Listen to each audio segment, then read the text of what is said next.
এত বড় কর্মকাণ্ড আবার করে দেওয়া, নতুন করে মানুষকে বড় সুযোগ দেওয়া, মানুষের কথা আজকে দিদির কানে পৌঁছানো। 107 নম্বর ওয়ার্ডের আজকে 263 নম্বর পার্টের আমরা এখানে পাড়ায় আমাদের সমাধানটা করছি।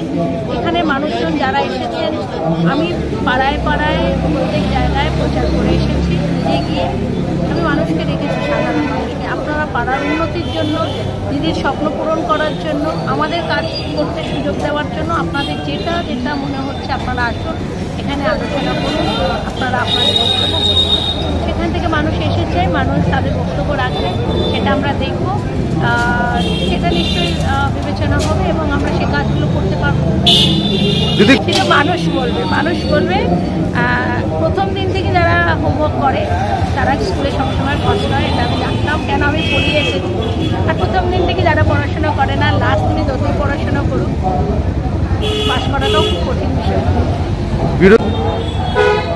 শেষ করে দেওয়ার চক্রান্ত ওরা শুরু কোথায় করেছে আমার সেটা দেখার বিষয় আছে। এখন ওটা কোনো কাজে তারপরে শেষ করবে কোথায়, খালি তো